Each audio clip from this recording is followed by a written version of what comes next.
No, 49ers Web Zone No Huddle podcast. We are part of the Odyssey Network. I'm Al Sacco. He's Brian Rennick. Brian, I want to come out on the show and say right away, I'm not overly worried. This isn't a disaster situation by any stretch of the imagination. However, there were some concerns that that I had going into the Yep. season. Week one kind of eased those concerns. Week two sort of brought them back up. And this Sure. show is going to be, I think we're going to talk about some of these concerns and where we go from here with them. And if it means anything, if it was just a blip, what it all means right now. But before we do that, what I can't get out of my head when I'm watching these games right now? And I want to know what you think, and then I guess I'll go Mhm. on with my rant on it. Trent Williams played really well in week one, and we talked about how surprised we were given that he wasn't there, what he looked like. But he's Trent Williams. Yeah. So I said, okay, Trent didn't look like Trent in this game. Doesn't mean he played awful. I think PFF Mhm. had him at 80 point something, which is still a very good grade. But Yeah. he gave up 4 pressures. He gave up a couple hurries or a few plays where one time he got spun around. It just didn't look like Trent Williams. So it was worrisome to me in that regard. Brandon Ayuk has been invisible.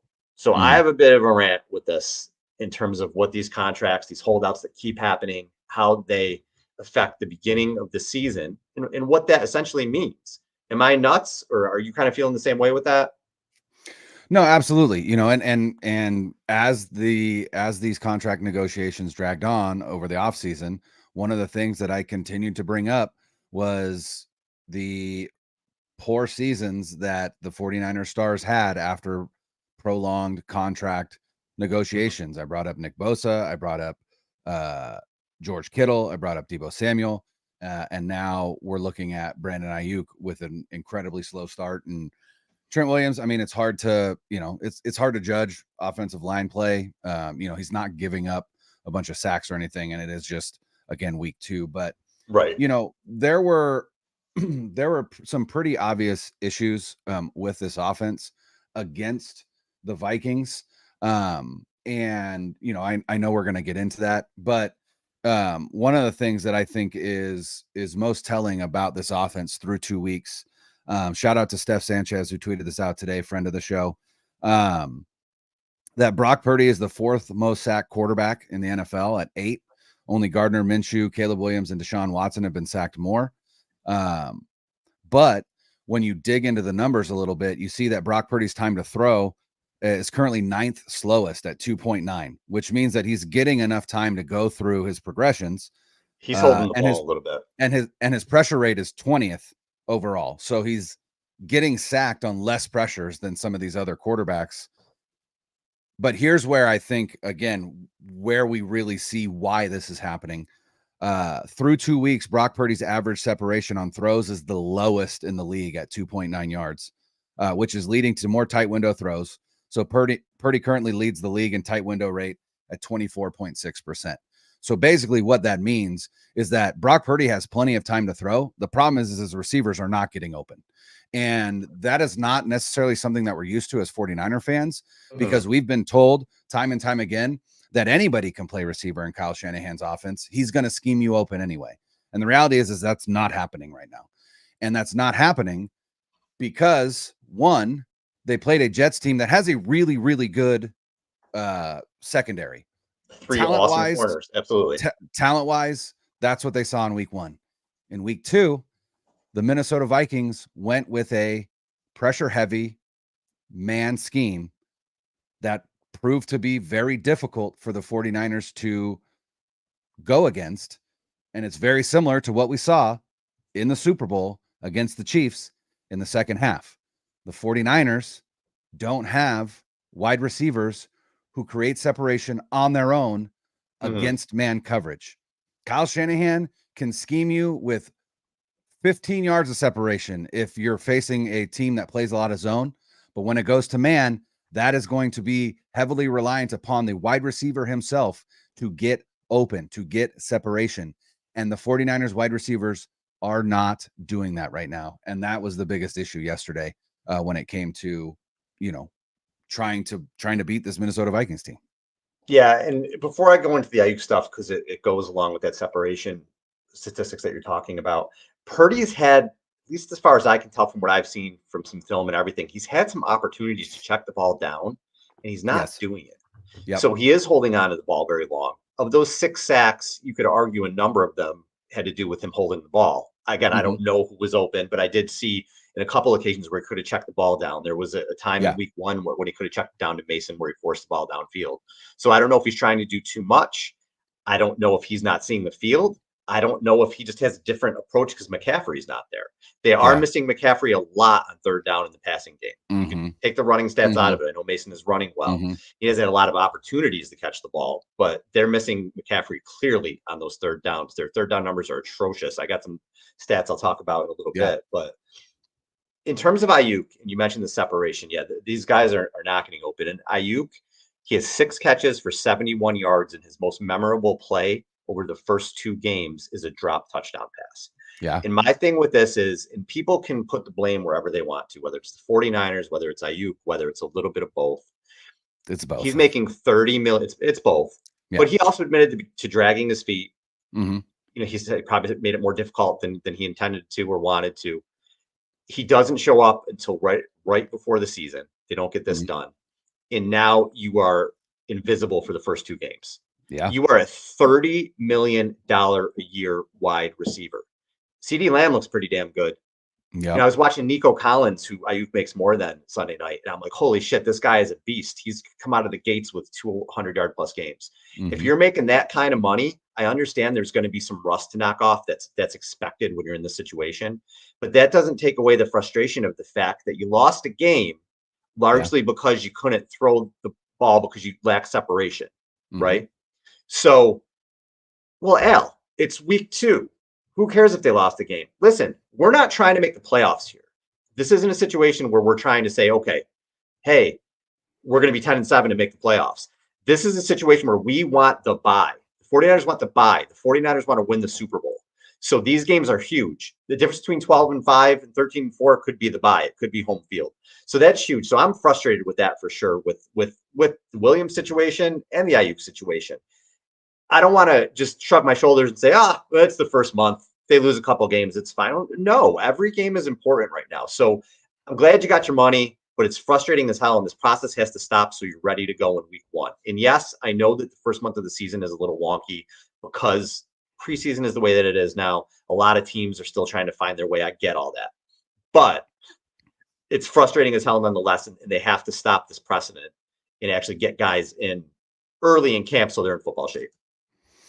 Yeah, 100%. Because here's the reality is again, as 49er fans, we know this. Kyle Shanahan has been here since the 2018 season. This team notoriously starts slow outside of the 2019 season when they started the season 8-0, and then last year.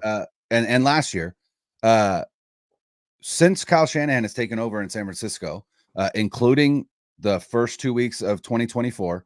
His September record is 13-9, which is a .590 win percentage. His October win total is 12-14, which is obviously under 500. And then in November, they start to turn it on. 13-7, December 16-11, January regular season 4-2, and in the playoffs, obviously 8-4. Those 4 losses coming either in the Super Bowl or the conference championship. Kyle Shanahan has not lost a game prior to a conference championship. Impressive. But this team starts slow. But if the team is going to start slow, you don't want your wide receiver to start even slower, right? Your $30 million a year wide receiver. You need him to overcome some of these slow starts. You're paying this man $30 million a year because you think that he can take a game over if you need him to. And so far he hasn't done that. And that is to me the biggest disappointment so far in this offensive performance. The other one is you talked about it, right? There's been some opportunities where Brock Purdy could dump it off. I honestly think for whatever reason, Brock Purdy doesn't trust Jordan Mason. And I know Mason has had his difficulties in the pass game in the past, and that's probably kind of coloring Purdy's view of it. But you said it. This team is missing. This offense is missing Christian McCaffrey. Not for stats, right? Mason is doing a wonderful job running the ball. They're Yeah. missing Christian McCaffrey because they're missing the gravity of Christian McCaffrey as a player, especially on third down, when teams have to account for him coming out of the backfield, where going pressure heavy man, right? You can punish that with Christian McCaffrey, but you've got to give Jordan Mason the opportunity to at least try and replicate some of that, because if you're not, you are really hamstringing this offense. And the problem is again, Purdy isn't even looking to Mason, even in opportunities when he's wide open for a dump off. Because here's what I love about Jordan Mason. Kyle Posey posted this. Kyle Posey of Niners Nation. He's tied for the most 10-plus yard carries and 15-plus mile-per-hour rushes, first downs, and broken tackles through 2 weeks. And he's second in total rushing. 75% of that is 75% of which has come after contact. How do you think he's gonna do if you get him the ball in open space, right? Like, get him on some DBs. Try and make some DBs tackle that guy, right? Like, they're not going to want to. They're going to make business decisions because this guy is an absolute wrecking ball. Let's get him the ball in space. Let's get him some choice routes. Let's get him some screens. Let's get him some things that, again, will get him the ball in space and get him on some defenders that are going to really struggle to get him down to the ground. So I think that's, again, one of the biggest things that's been missing is just Christian McCaffrey's gravity. But I think you have to give Mason an opportunity to, like I said, at least try and replicate some of that. Obviously, he's not Christian McCaffrey when it comes to route running, when it comes to hands, all of that. We know that. But if he can be half of Christian McCaffrey, that is going to help you, especially on third downs. And McCaffrey had 67 catches last year. Jordan Mason has 2 right now. So the running back in the passing game has been completely taken out of this offense, and we're feeling it on third down without CMC. They were combined 3 of 13 on third and fourth down in week 2. For the season, they're 9 of 26, 34%, which is in the bottom third of the league. They had chances in this game. If they convert on a couple of those fourth downs, it's probably a completely different game. But they didn't. They had some protection issues, especially on the 4th and 1. I absolutely hated the shotgun call there. And then they had a free rusher come in. And then we just saw some news come in. Debo was expected to miss a couple of weeks due to a calf strain. Our producer, Spencer Ray. So that's news, Brian, and that sucks. If that is the case. And we're going to look 7 minutes ago from Adam Schefter, and then 15 minutes ago from Nick Wagner of ESPN. Nick Wagner covers the 49ers for ESPN. Debo Samuel strained his calf Sunday and expected to miss a couple weeks. So here goes. We're talking about concerns here. Let me lead that into my next concern. This is an older team who has fought some injuries, who has played 60 games in the last couple of years. When you start losing these studs, when you don't have the Avengers, you start to become normal, right? They're not really superheroes without everybody out on the field, it feels like. So now you don't have McCaffrey for an extended period of time. And McCaffrey's played, 8 years in the league? This is the 3rd year where he's going to miss likely more than half of the season. So he's running back. He gets hurt. This stuff happens. And Debo, too. Debo's a guy who gets banged up. So now you're not going to have Debo for a few weeks. You're not going to have McCaffrey. Now you're really going to have to try to figure it out. And now Ayuk is really going to have to step up, right? Yeah. He's got to be a $30 million wide receiver now. Has to be for this offense to succeed. Here's one thing that I think the 49ers are a little bit better situated for this Debo injury than they have in the past, because they do have Jacob Cowing. I think we're going to see a bit more of Jacob Cowing and some of those, end arounds, wide receiver screens, things like that. I think they're going to have to incorporate him and his speed.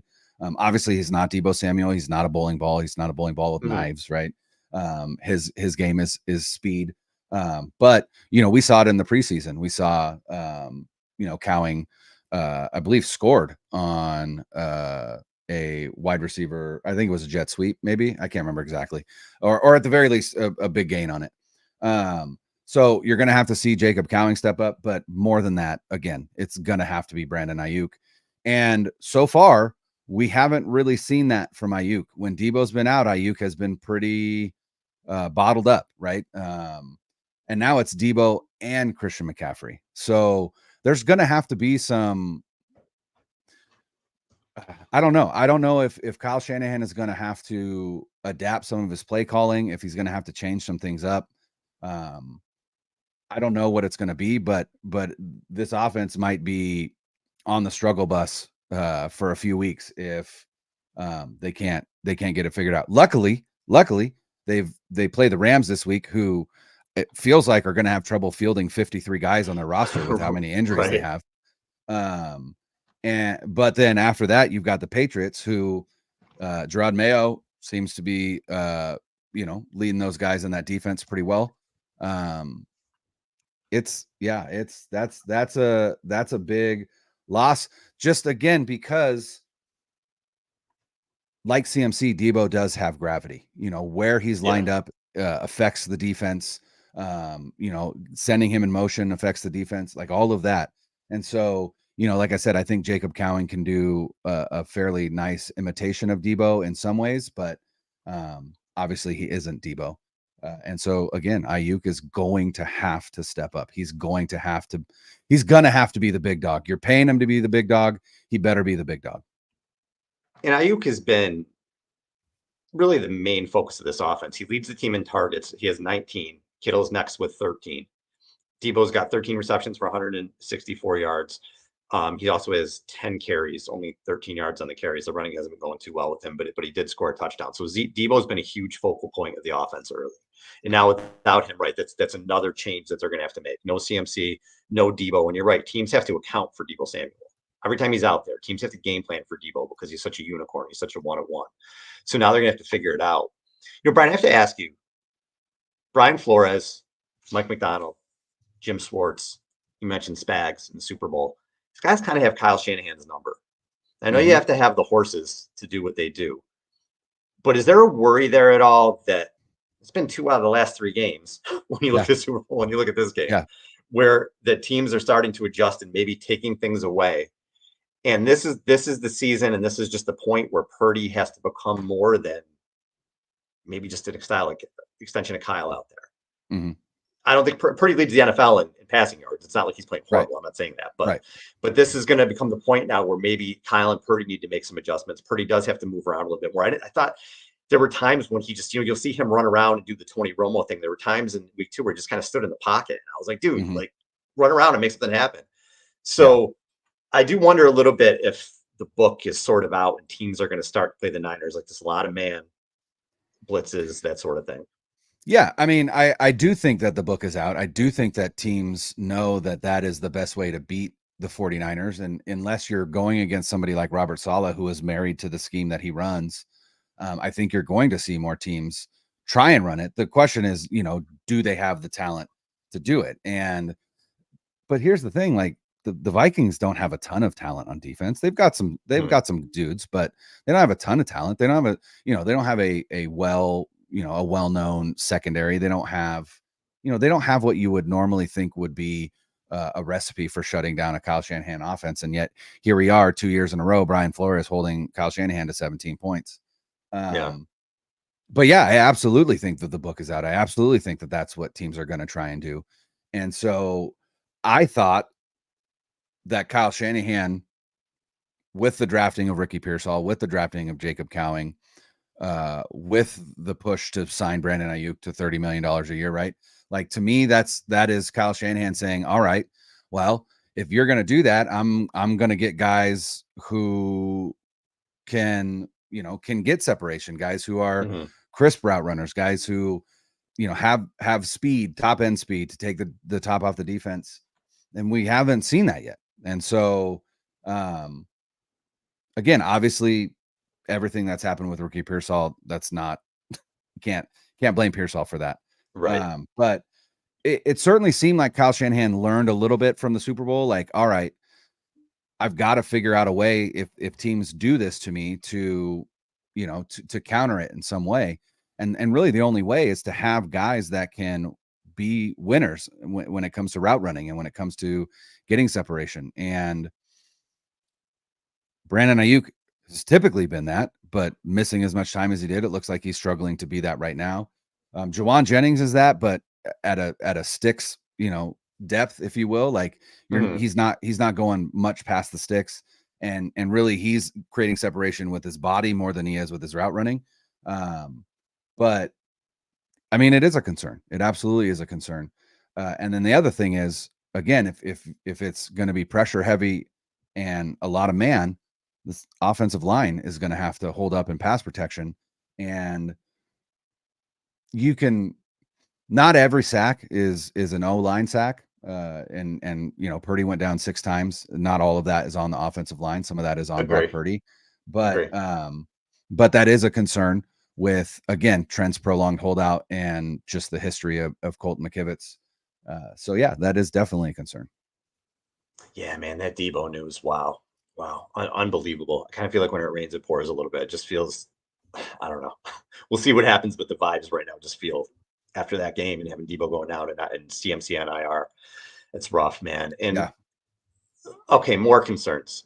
The other side of the ball. Anybody who listens to this show knows I had a lot of concerns about the defense. I wasn't sure how the safeties were going to be, especially without Hufanga. And even when Hufanga comes back, how long is it going to take him to look like himself? I wasn't sure about the D-line. A lot of new pieces in the D-line. Are they going to be able to stop the run? And with Nick Sorensen and Brandon Staley as well, this is a new defense. It may take some time to get acclimated. So the Niners this season, they've given up 59% the third down conversions. So 59% third down conversion rate. That is not good at all. No. In week 2, the yards per play for the Vikings was 7.8. Now I know they had a 97-yard touchdown, but again, it still counts. It still counts. It happened. And it was played horribly by the safeties. You can not let Justin Jefferson get behind you. I mean, unbelievable. That they didn't have Lenore or Ward shadowing him is insane to me. Yards per rush, and this is, again, the big thing I was worried about, 6.7 in this game. 6.7 yards per carry against the team with Sam Darnold. Aaron Jones is a good running back, but Aaron Jones didn't even have that great of a game. It was what, Ty Chandler's. It was Ty Chandler. Right? Ty Chandler had 10 rushes for 89 yards. Yeah, he was just going up and down the field. 82 yards, sorry. 82 yards, yeah. And on third downs in this game, the Vikings were 7 for 12. That is concerning. And if Fred Warner wasn't amazing, Fred Warner may be the best defensive player in the league. This would have been a blowout. Games. It would have been a blowout. Aaron Jones is running in to make it 27-7, and Warner punches that ball out. Yeah. If he gets in there, I mean, the game is far from over. And that changed the momentum. And the Niners come back and get a score. And the defense goes back on the field and gives up, a 16-play drive? I mean, it was just, it wasn't good. And you saw the things, the worrisome things, the safeties. I don't know what the hell is going on in coverage because you have 2 lockdown corners. I don't know what the hell the scheme was with coverage at all in this game. Yeah. And they got run on. And this was, I know he's had a couple of good games, but this isn't Patrick Mahomes. This isn't Joe Burrow. This is Sam Darnold. And he did have a Sam Darnold play. He did have a Sam Darnold throw that Warner picked off. But they made him look, or maybe he just looked, very good in this game. So big concern for me is the defense moving forward. I don't know if it'll be a huge issue the next couple of weeks because you have a beat-up Rams team and a Patriots offense that is terrible, although scrappy, but not a lot of talent there. But you know what that Patriots offense can do? Run the ball. Run the ball. And, well, the Rams have no offensive line. I mean, they're playing 4 stringers on offensive line. No, I was talking about the Patriots, but yeah. Yeah. But I mean, just for the next 2 weeks. So in theory, both teams could run the ball. But you're right. The Patriots can do that. And the Patriots have a scrappy defense. So it is concerning. Again, not things to jump off a bridge over, but just if you had some concerns, week 1, ease them. Now week 2 is probably bringing them back out. And at this point, we have to figure out, well, which is it? Are these actually concerns? Are they not concerns, or is it a little bit of both? And I think right now it's a little bit of both. And with the injury bug, this is going to be, I mean, I'm glad they have some cupcakes in theory coming up, but this is going to be trying for the Niners the next few weeks. Yeah, and you wouldn't have thought it, but a big matchup looming on Thursday Night Football in Seattle after that Patriots game, because Seattle's 2-0 right now and leading the division. So, you know, we were really impressed with the 49ers performance last week on Monday night against the Jets. And we thought it was more a statement from the 49ers rather than a referendum on the Jets. it seems maybe it was a little bit of both now, right? It's a referendum Mhm. on Nathaniel Hackett, who just sucks at his job. Like, let's just be perfectly honest. Nathaniel Hackett is not a good offensive coordinator. But you know No. who is a good offensive coordinator? Kevin O'Connell, the head coach and Tremendous play coach. caller of the Minnesota Vikings. Yeah. And because of that, you had a game where the 49ers defense was exposed a little bit, both on the ground and in the air.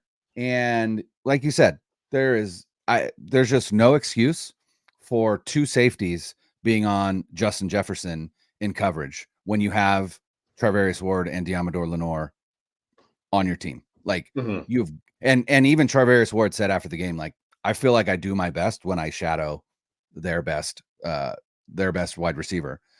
So again, why that wasn't on the docket, if you will, I'm not sure. Hopefully, again, you live and you learn and you adapt and you change, and things hopefully look different next week. Now, again, next week they're playing a Rams team that is going to be without Cooper Kupp and Puka Nacua, and without most of their offensive line. A Rams team that absolutely obliterated by the Cardinals 41-10 last week. Obviously they're going to be desperate, but regardless of how desperate they are, they're just so injured that I don't know that it's going to make a whole lot of difference. And so, there really isn't a test for this defense outside of, again, can they shore up their run defense? There's not really going to be a test until that Thursday night game against Seattle, at least for the secondary and for, coverage scheme, if you will. And so, again, hopefully that gets fixed. But, obviously we won't know until we see it. I was really impressed with the quick adaptations and changes that Sorensen made against the Jets after that first scoring drive. It just didn't seem like it was there this week against the Vikings. So just like the 49ers, I'd say Sorensen is 1-1 right now. Yeah, we don't know. We Yeah. just don't know. And how much of this is Brandon Staley, too? We keep saying Sorensen. Brandon Staley has a huge imprint on this defense. Huge, huge. So we have to see it. You're exactly right. They're 1-1 right now. And our buddy Coach Yak put up on Twitter, coverage snaps, 32 for Demo, 8 yards allowed. 32 for Ward, 10 yards allowed. According to this, neither allowed a catch to Jefferson. I mean, what are we doing? And Right. they didn't have Jordan Addison in this game. Right. Hockenson is hurt. And Justin Jefferson went out for most of the second half. It didn't seem to matter. The Vikings are still going up and down the field. So it could be, look, the Niners haven't won in Minnesota since 1992. Maybe it's just a house of horrors. Maybe this stuff is just going to happen there. Right? It's just a curse. There's just something in the air. It's just not going to happen. But there was enough there, concern-wise, with some of those things where we have to wait and see more. We still don't know what this defense is. We don't know what it's going to be. We don't know what it's going to be without Trey Greenlaw. We don't know what Hufanga is going to be when he gets back. This may not be the defense that you just think the Niners go on the field and they're going to give up 15 points. It may not be. We have to kind of wait and see what it is. I mean, they didn't give up a ton of points, but again, if Jones doesn't fumble that ball, it might have been a 30-something game. It might have gone that way. So we'll have to wait and see how things play out with that and with the defense.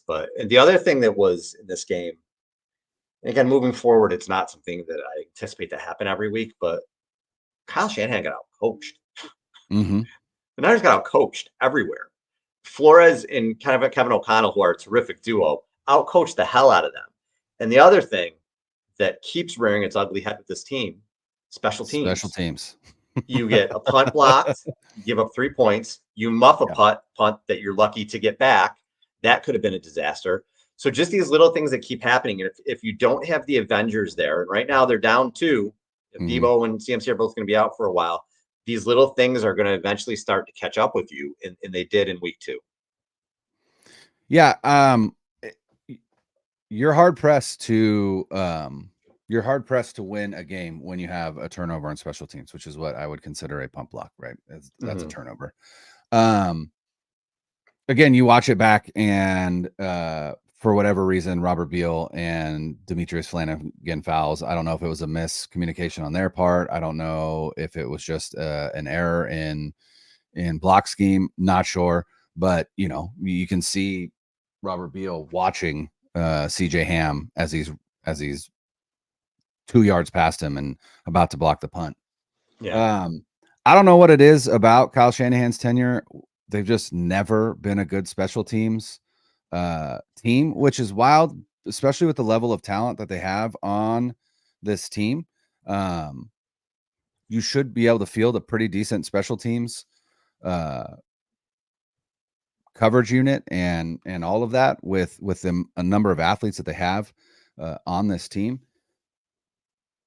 Brian Schneider, fielded a top 5 special teams in Seattle. Don't know how he did that because it hasn't really translated here. I don't know if it's in need of another coordinator. I know Kyle Shanahan. I think if you were to sit Kyle Shanahan down and give him some truth serum and say, Kyle, how do you feel about special teams? I genuinely believe his answer would be, I don't give a shit. Right? Like, it just certainly seems like he doesn't care at all about special teams. Not, it's like the exact opposite of Bill Belichick, who cared a lot about special teams. That's infuriating, and I don't know that you're wrong, but that's an infuriating statement to me because they might have lost the Super Bowl because of it. Mm-hmm. And Bill Belichick did put an emphasis on it, and he made sure he had people like Matthew Slater on as one of the best special teams players of all time on his team. He made sure he always had a Vinatieri and a Gostkowski, kickers like that. He made it a huge emphasis, all 3 facets of the game. And you may be 100% right, because it doesn't seem like he gives a shit. Yeah. So to have that mindset and have it keep biting you in the ass over and over and over and over again is frustrating. Again, I don't think they're going to go 7-10 this year. I'm not saying that, but we're also not talking about, I don't give a shit if they win 11 games this year. I give a shit if they win the Super Bowl. I don't care if they win. I don't care if they go 15-2. At this point, this team has to win the Super Bowl. So when you have these little things that keep happening and they over and over again, it doesn't look like it's fixed. And you just saw a punt go off somebody's leg and a missed extra point that literally cost you the championship however many months ago. It's frustrating as hell. And I think fans are there. And listen, it's okay to be frustrated. It's okay to get pissed at a week 2 loss.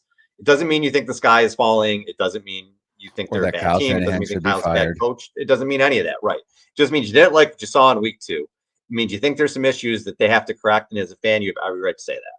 You have every right to voice that. So, and that's what we're doing here. And I hope fans feel like they can do that wherever on social. I don't people on social media can be assholes, but wherever you want to do that, you have a right. If you're pissed at that game and there was a lot to be pissed about, you have a right as a fan to say that's kind of bullshit. And I'm tired of these contracts, and I'm tired of the special teams, and I don't know what the coaching game plan was there.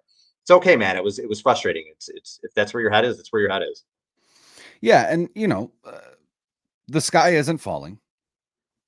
The 49ers had a short week, right? They played on Monday night. They had a short week. That is difficult in the NFL. They struggle in that building for whatever reason, or in that state, I should say, not in that building. They do struggle in that building, but that building is newer. But here's the good news. The Lions lost at home to the Buccaneers, and the Cowboys got the shit kicked out of them by the New Orleans Saints.